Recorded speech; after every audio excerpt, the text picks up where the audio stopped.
ভারতীয় পেঁয়াজ আমদানির খবরে পাবনা অঞ্চলের কৃষকরা পুষ্ট হওয়ার আগেই পেঁয়াজ তুলে বিক্রি করছেন।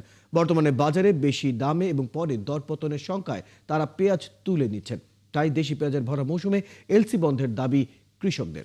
এ বিষয় নিয়ে আরো বিস্তারিত জানাতে আমাদের সাথে যুক্ত হচ্ছেন আমাদের সহকর্মী মোস্তাফিজুর রহমান। মোস্তাফিজুর রহমান, কৃষকরা যে অপরিপক্ক পেঁয়াজ বিক্রি করছেন এবং এই ব্যাপারে কৃষি অধিদপ্তরের আমরা আপনার এর আগে প্রতিবেদনে দেখছিলাম, তারা বলছিলেন এই ব্যাপারে তারা পদক্ষেপ নিচ্ছেন। কতটুকু কাজে দিল এই পদক্ষেপ? পেঁয়াজের ভান্ডার হিসেবে খ্যাত পাবনাতে হঠাৎ করেই দেশি পেঁয়াজের দরপতনে শঙ্কায় এবং আমরা মাঠ পর্যায়ে গিয়ে যেটা দেখতে পেয়েছি, আসলেই যে ৩,০০০ টাকার উপরে যে পেঁয়াজটা বিক্রি হচ্ছিল সেটা গত ২ সপ্তাহের ব্যবধানে পেঁয়াজের দরপতন হয়ে আজকের যে বাজারটা সেটা ১৮০০, ১৯০০, ২,০০০ বা ২১০০ টাকা এর ভিতরে কিন্তু পেঁয়াজ বিক্রি হচ্ছে। আমরা ঠিক পেঁয়াজের যে পাইকারি বাজার পাবনার বড় বাজারে আমরা দাঁড়িয়ে আছি এবং বড় বাজারে আমরা যদি দেখাই আজকের যে পেঁয়াজগুলো কিনা হয়েছে সেটা ১৮০০, ১৯০০, ২,০০০ এবং ২১০০ টাকার ভেতরে এই বাজারে কিন্তু কাঁচা পেঁয়াজের যেটা মুড়ি কাটা পেঁয়াজ সেটি বিক্রি হচ্ছে।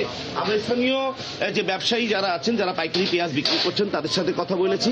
তারা যেটা জানিয়েছে যে এই গতকালকে যখন পেঁয়াজ কিনেছে ২১০০ টাকায়, আজকে কিন্তু দরপতনে সেটা ১৯০০ টাকা এবং ২,০০০ টাকা চলে আসে। সুতরাং যারা পাইকারি ব্যবসা গতকাল নিয়ে এসে আজকে বাজারে যারা বিক্রি করার চেষ্টা করছে তাদের কিন্তু মন প্রতি প্রায় ১০০ থেকে ১৫০ টাকা কিন্তু পেঁয়াজে অলরেডি তারা ক্ষতিগ্রস্ত হয়েছে নাকি। এবং প্রতিদিনের যে দরপতনের যে সংখ্যায় মাঠ পর্যায়ে কৃষক যারা পেঁয়াজের চাষি যারা রয়েছেন তারা কিন্তু মাঠ থেকে পেঁয়াজ তুলে কাঁচা অপরিপক্ক পেঁয়াজ তুলে কিন্তু হাট বাজারে বিক্রি করছেন। যে কারণে প্রতি বিঘাতে আমরা কৃষকদের সঙ্গে কথা বলে যেটা জানতে পেরেছি, প্রতি বিঘাতে ২০ থেকে ২৫ মণ করে কিন্তু পেঁয়াজের ফলন তারা কম পাচ্ছে। যে পেঁয়াজটা আরো ২ সপ্তাহ বা ২০ দিন পরে যদি পেঁয়াজটা তুলতো তাহলে প্রতি বিঘাতে পেঁয়াজ আসতে হচ্ছে ৮০ থেকে ৯০ মণ, কিন্তু এখন এই পর্যায়ে পেঁয়াজ তোলার কারণে কিন্তু সেই পেঁয়াজে তারা ৫০ থেকে ৬০ মণ করে পাবে। কিন্তু ওই যে ভারত থেকে এলসির পেঁয়াজ আসার খবরই কিন্তু স্থানীয় যারা কৃষকরা আছেন তারা কিন্তু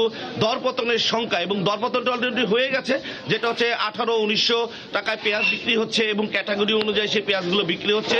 রসুনের দামও কিন্তু পেঁয়াজের সমপর্যায়ে চলে আসছে, যেটা শুকনো রসুন আজকে ২,০০০, ১৯০০ বা ২১০০ টাকায় কিন্তু বিক্রি হচ্ছে। সুতরাং আমরা যেটা পরিলক্ষিত করেছি, কৃষি বিভাগের সাথে আমরা কথা বলেছি, কৃষি বিভাগ বলছে সরকার যে পেঁয়াজ আমদানির যে অনুমোদন দিয়েছে সেটা খুবই স্বল্প পরিমাণে। সুতরাং মাঠ থেকে যাতে অপরিপক্ক পেঁয়াজ তুলে তারা কৃষকরা না বিক্রি করে এবং এই পেঁয়াজের পরবর্তীতে যে ফলন কম হচ্ছে সেটার সংখ্যা কিন্তু পরবর্তীতে পেঁয়াজের একটি ঘাটতি হওয়ার সম্ভাবনা রয়েছে। এর পাশাপাশি আমরা এই চারা মুড়ি কাটা পেঁয়াজে কিন্তু এখন ভরা মৌসুম শুরু হয়েছে। আরও আমরা প্রায় ২ মাস কিন্তু এই মুড়ি কাটা পেঁয়াজ পাবো এবং এই মুড়ি কাটা পেঁয়াজের সাথে সাথে চারা পেঁয়াজের যে উত্তোলন এবং চারা পেঁয়াজের যে পরিচর্যা চলছে তারা আমরা এই ২ মাস। ধন্যবাদ মোস্তাফিজুর রহমান, আপনি খবর রাখতে থাকুন। দর্শক, আমাদের সাথে আমাদের সহকর্মী মোস্তাফিজুর রহমান যুক্ত ছিলেন পাবনা থেকে, যেখানে অপরিপক্ক পেঁয়াজ লোকসানের সংখ্যায় কৃষকরা আগেই তুলে বাজারে বিক্রি করছে সে বিষয়টা আমরা বিস্তারিত জানছিলাম।